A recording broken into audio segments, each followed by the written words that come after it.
Daredevil Born Again, episodes 5, 6, and 7. That's right. They dropped 5 and 6 together. And this is going to be an interesting speed up of some action and some different events. And let's talk about what's going to happen as we head into the final two episodes of the season right now.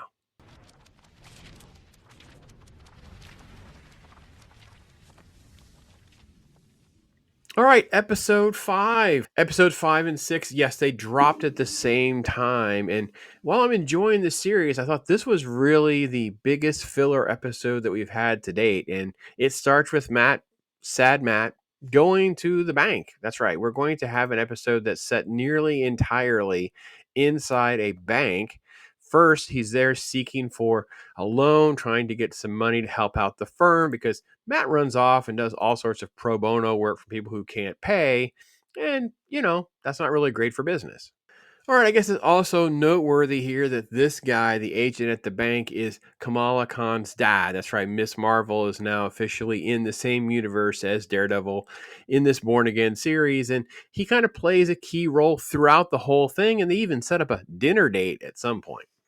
So there's a lot of just kind of sitting around back and forth. We're talking, we're chatting, we're looking at some different things, talking about some different things. And here, it's just Marvel humor and gags because, hey, don't you know Miss Marvel? Everyone knows Miss Marvel. Everyone loves Miss Marvel. And I got to be honest, I feel like this was like them talking to the audience. Like, hey, why don't you love Miss Marvel as much as you love Daredevil Burn Again? And I'm like, because it's a child show. We didn't care about it as much. It was not a horrible show, in my opinion, but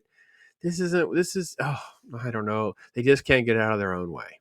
So the premise of the episode is there's going to be a bank robbery in the middle of the great St. Patrick's Day celebration. These are the different hostages. And of course, Matt sticks around. He's part of all of this at first. And then he sort of just keeps talking to them because he's not actually afraid, of course.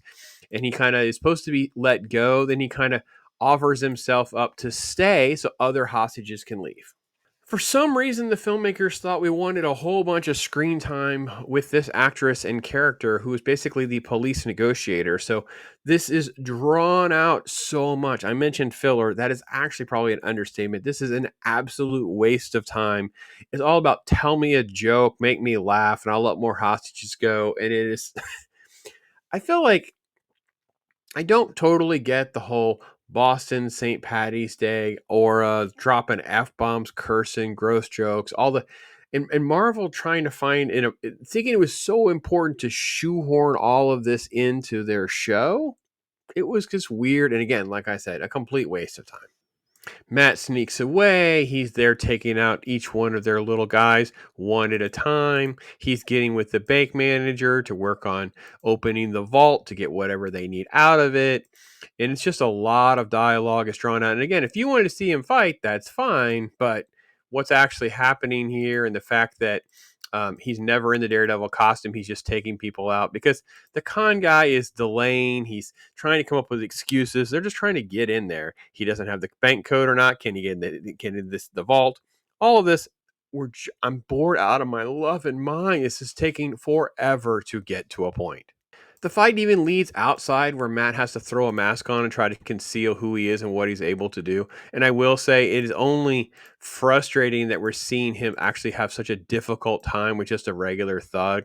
I mean, obviously we're going to just kind of play up the whole scenario. He's not in the costume. He's not catching them off guard. He doesn't have his billy clubs. It's just, I don't know, whatever. And they're still in this little gold dime, which actually looked almost like an infinity stone at first. I thought, whoa, that's kind of wild. They're going to let a human touch an infinity stone. Maybe it was going to be in a special case and put off an aura or something. No, it's just a really cool diamond. We don't even know who they're doing this for. We don't even know what's really going on. And lo and behold, how does the episode end? Just more gags. Matt goes back. He's talking to Mr. Khan, blah, blah, blah. He sneaks the diamond back into the little snack jar because that's so funny and clever, right? All right, let's get back to the actual story now. All right, episode 5 mattered so little, they don't even tease it in the recap. Just so you know, you didn't miss anything with 5. They don't even care as they move on to the story. And by the way, pattern forming, we start this episode, you guessed it, with sad Matt. That's right. Matt's sad. Matt's sad. He needs to be Daredevil, but he doesn't want to be Daredevil and blah, blah, blah. We are just not caring anymore. So there's little cutaways. We're getting some of the story with the white tiger and the guilt, his new little girlfriend, and oh my gosh, aren't they cute? Aren't they adorable? They're cutting up playing house. And then we get back to the kingpin. Now, what is actually happening here is the threads are all coming apart, right? Matt is not able to maintain this facade that he can't be the vigilante anymore. He's going to lead this normal life. And of course, Wilson trying to be legit, actually be a mayor, trying not to be a corrupt, you know, gang lord, basically.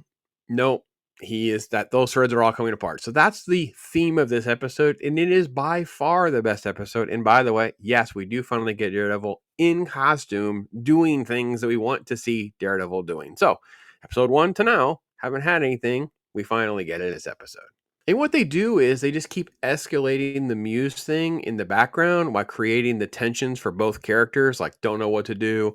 Matt's going to basically just go solve it himself. He's just going to go figure it out. He's going to ignore it really degrades the characters because you feel like both characters.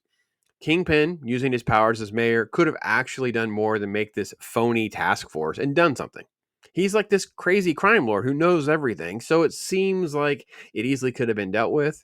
And the fact that Matt, within like an hour, forget about the fact that we've had 4 or 5 episodes where we haven't really talked about the Muse, it's just kind of in the background.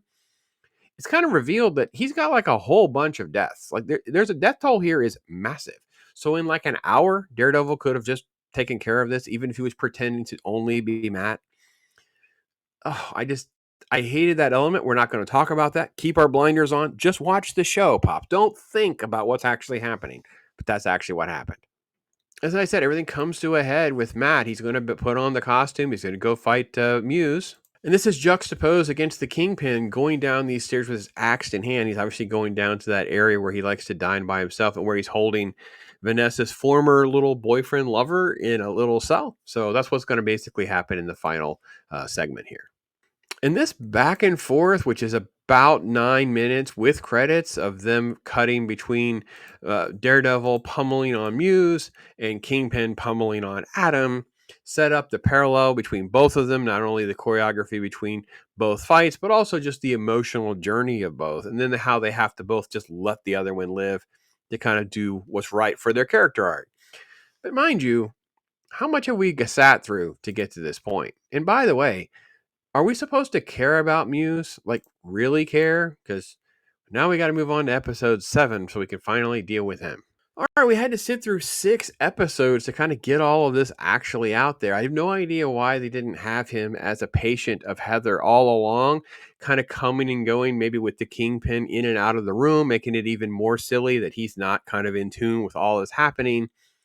Nope, it's just going to be Muse is out there. He's killed a whole bunch of people. We've kind of ignored the fact that it's a really as big of a crisis as it actually is. But within like an hour, Daredevil walks around, finds the guy, go beats him, pummel, has to stop to save the victim, whatever. But now he's going to target Heather. And that's basically how episode's going to be. All the rest of the other stuff with the backdrop with, you know, Michael Gandolfini's character and the press person and all of this is just background noise. We're all just literally driving down the exact same tunnel we knew they were always going to go with Daredevil versus Kingpin. The Muse is just this waste and distraction. I know why we didn't. I just don't understand why we had to make things so boring and bland for so long. Like episodes 3 and 4 easily could have been like this is almost like the Andor problem, right? Episode 1 and 2 combine into one episode. Episode 3 and 4 combine it into one episode. We don't even need episode 5. Episode 5 is a complete filler. Just completely delete it. And we end up with like, could we tighten this down to maybe like a 4? It doesn't even be 4 episodes. Just make it a movie. Just do a direct to them market. I don't understand why that's not a thing. And why would you not just, if you're this close to making like a really tight hour and a half, hour and 40-minute story, just speed it up, fix it up, and then give everybody what they want and put it out in a movie theater. Like, it's so freaking frustrating. Anyway, so the fight scene's kind of playing out literally in the daylight while Heather's basically bleeding out before, yeah, that's right, Daredevil in the daylight just kind of rushes in and they end up in this fight scene. And by the way, I have no idea how she doesn't realize that's Matt. And by the way, no, Matt doesn't actually take out Muse. That's right. Yeah, Muse doesn't actually go down. She picks up the gun and just kills him. Uh-huh. Mhm. Yeah. But she's bleeding out, so what are you gonna do? So he does and the irony is we don't really know what he does. They talk about it after they find her body. Well, whoever was here gave her enough life-saving care that we can go save her life. I'm like, okay, sure he did. No, no. By the way, I am so over this whole facial hair thing where the characters that are wearing cows, the concept of this being a disguise to be this way to protect those that you care about thing, that concept is not something that anyone at Disney Marvel has like they don't understand anything about what's actually happening. I don't think anyone in the room is putting themselves in the shoes of these characters. Like they've defaulted to the nanotech helmets. Like none of them wear helmets anymore. They just use this little button on the side like Iron Man, and it just all transforms. Or they just do things where you're like, hey, Matt, how you doing, buddy? Because you look exactly like Matt Murdock because she was literally sleeping with you, dude. How would she not know who you are? And we know that's a problem because we're going to cut to the end of the episode. She lives. I don't know why she lives. She dies in the comic book, and it makes no sense. She's like, Matt, why didn't you tell me you were Daredevil? Like, she should just wake up and be like, dude, how come you didn't tell me you were Daredevil? I thought you loved me. And create a romance tension. Like, so he doesn't lose her physically because she doesn't die, but he loses her because she's like, screw this. And then that you can steer it back to the original source material, which is very traumatic for Matt. I'm just saying.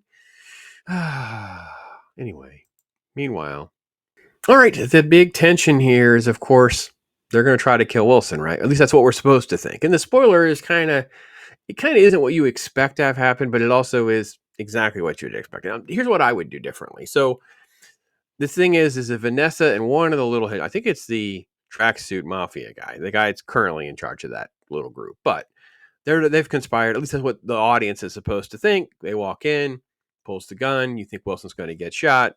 Nope. Kingpin's dude's right there, takes him out, steps out of the shadow. Really cool shot, actually. And by the way, that makes me even more angry that we can't get the Batman out of the shadows thing right in the Batman franchise. But they did it right in that scene. However, they should have gone full on Godfather here and had Vanessa also step forward and reunite that bond that they have. Like on the surface, she may appear to not be aligned with him and his Kingpin identity, but she's also seen him become Kingpin again, which is really what she should be picking up on all the breath. He's just not the same. And then she's really, it would have been a better arc and would have set up a better beginning for more Kingpin versus Daredevil later on. He's rising to power, that kind of thing. So, anyway, that's my general take on that. All in all, like I said, I feel like this is just a drawn out mess and that there's a really good story in there. It's not the worst thing Marvel's ever done, but I see people giving this like an 8 and a 9 and a whatever. And I'm like, okay, you're just ridiculous. This is Andor all over again. Like we easily could condense 1 and 2, 3 and 4. We don't even need episode 5. I'm probably repeating myself because I'm that frustrated. I love this stuff so much that it's so many missed opportunities. And it's also just them throwing a whole bunch of things and making a stew. It's not really the Born Again story. If you pick up that comic book, you're going to be like, this is radically different. You're going to have to bounce around. The Muse story comes along way later, pieces of this, pieces of that. It's all just thrown together. And they're told how great fans they are because they've probably been given all this homework to read and throw it all together. It feels okay. It feels like a Disney version of the Netflix show, but let's just not pretend that it's on that caliber. Like if we have to rank, seasons 1, 2, and 3, this is season 4, and there's a big gap that it comes down. It's a big gap, right? It's not awful, but it's not great. And that's where we're at. This is another show. I'm actually looking forward to it in the sense of I don't mind watching it, but I'm also not like, oh, I can't wait for it to drop. I'm just sort of like, okay, cool. I'll watch it. That's kind of how I feel. And I think that's where most people are. So anyway, that's my general take on it. Love to hear from you guys. I am Pops.